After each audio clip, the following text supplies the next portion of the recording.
In the dusty haze of a forgotten small town street in Texas, a lone figure limped forward on a prosthetic leg. His Marine Corps cap pulled low over eyes that had seen too much hell in Fallujah. Mocking laughter erupted from a pack of cocky, college kids, blocking the sidewalk. Their beer cans clinking like insults. "Look at the cripple trying to play hero," one sneered. The disabled Marine, Sergeant Jake Harlan, just kept walking, jaw clenched. Until 5 Navy SEALs in civilian clothes rounded the corner and locked eyes on the scene. What happened next would shatter the bullies' world and restore faith in brotherhood forever. If you love your mom and dad, the ones who taught you to stand tall for what's right, hit that subscribe button right now and show some love to the channel that honors real American heroes. The sun baked the cracked asphalt of Main Street in Red Oak, Texas, a town so small the only traffic light blinked yellow all day. Jake Harlan's carbon fiber blade clicked against the pavement with every determined step, the rhythm a metronome of pain and pride.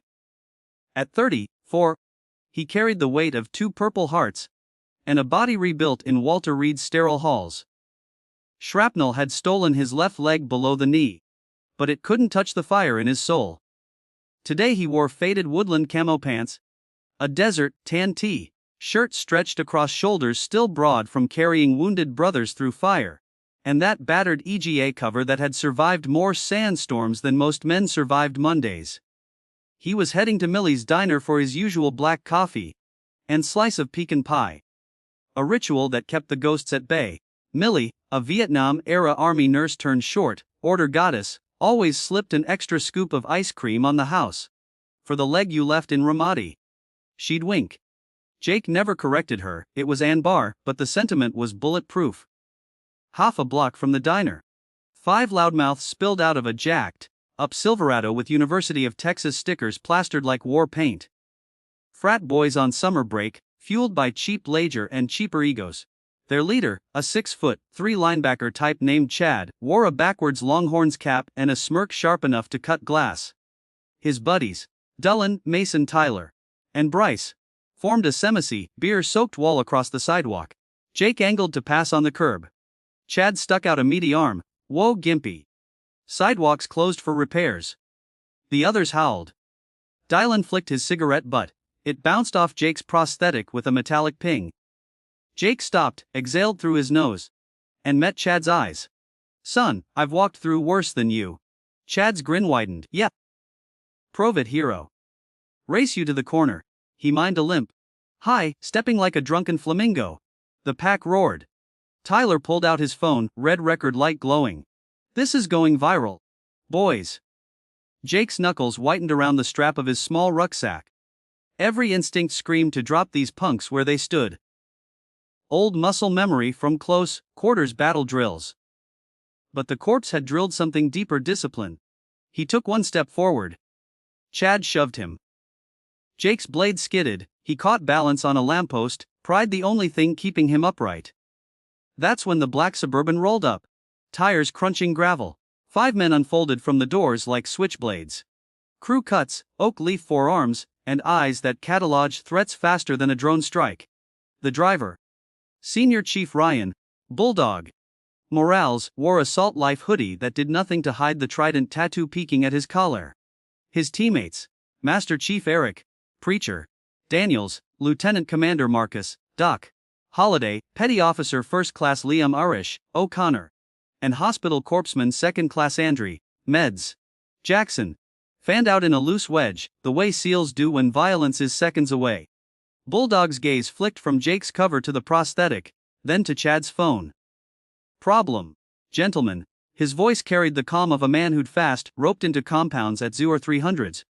Chad puffed his chest. "Just teaching Grandpa how sidewalks work." Preacher stepped forward, Bible calloused hands loose at his sides. "Son, that Grandpa has more confirmed kills than your whole bloodline has touchdowns." The street went still. Even the cicadas seemed to hush. Jake raised a palm. "Appreciate it, Senior, but I walk my own road." Bulldog's eyes softened a fraction. "Understood, Sergeant. But roads get narrow sometimes." He turned to Chad. "You and your fan club have 10 seconds to apologize and clear out."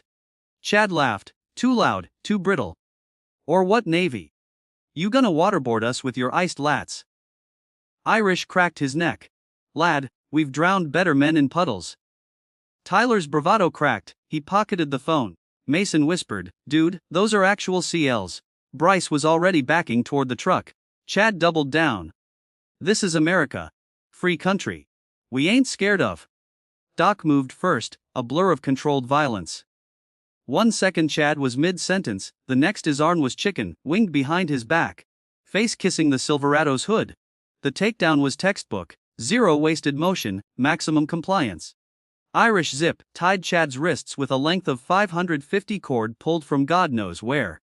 Meds relieved Tyler of his phone, ejected the memory card, and crushed it under a jungle boot. Preacher faced Jake. Permission to educate, Sergeant. Jake's lips twitched. The closest he came to a smile in years. Permission granted, Master Chief. But no permanent damage. These boys still gotta explain mommy's tuition money. The SEALs herded the 5 into the empty lot behind the feed store. A patch of pap dirt rimmed by mesquite trees. Bulldog drew a circle with his boot. Inside. Now, the frat boys shuffled in, Chad still cuffed. Doc produced a whiteboard from the Suburban. Because of course SEALs travel with whiteboards. And scrawled IMPTU. Lesson 1 respect. Irish dropped a rucksack. Out came MREs, water bottles, and a speaker blasting Toby Keith. Physical training with a side of humility, he grinned. For the next hour, the SEALs ran the boys through a condensed BUDS light. Bear crawls until arms shook. Flutter kicks while reciting the SEAL ethos.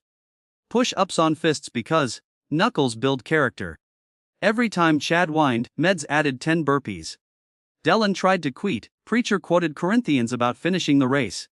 Tyler puked behind a cactus, Irish handed him a canteen and said, hydrate or die, college boy.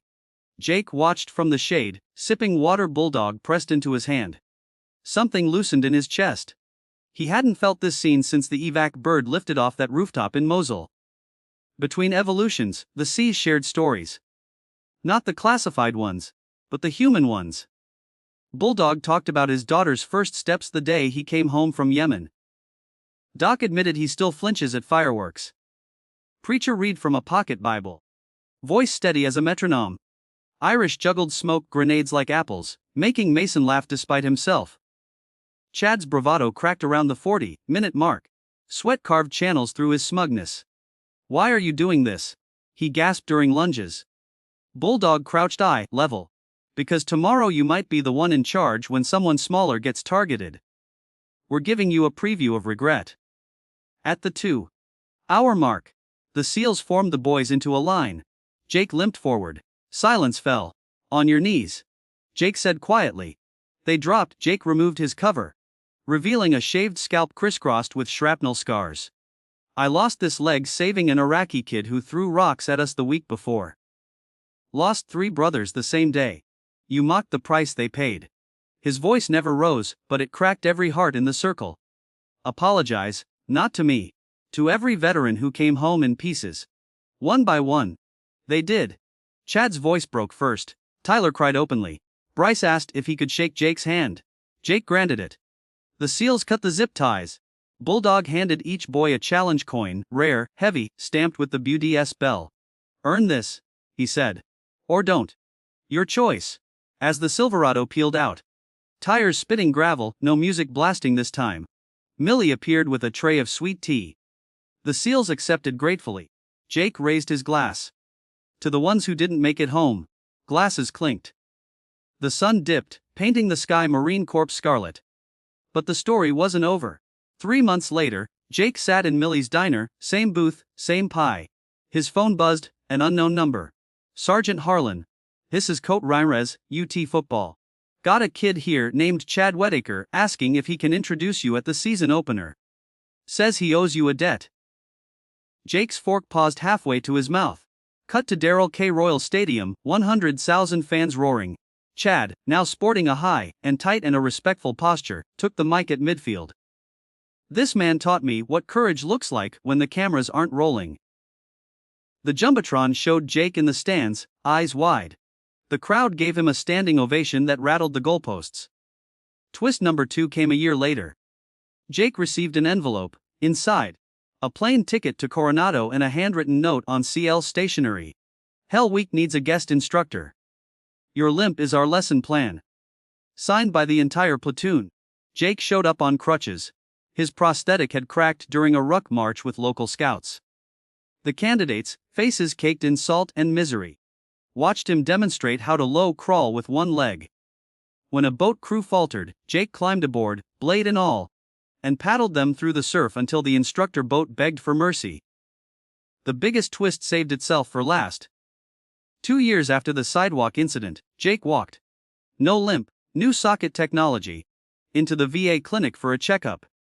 In the waiting room sat Chad, now enlisted in the Navy, dress blues Chris. Beside him, a young woman in a wheelchair, both legs gone above the knee. Chad stood. Sergeant, meet my sister Emily. IE'd in Syria, convoy guard. Emily's grip was steel.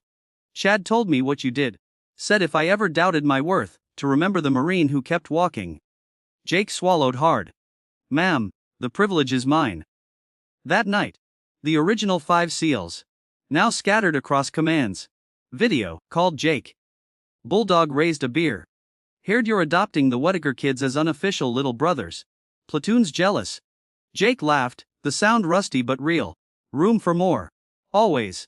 The feed store lot became a monthly training ground. Veterans, active duty, and reformed frat boys ran circuits under Texas stars. Millie catered. Preacher preached. Irish taught knife hands.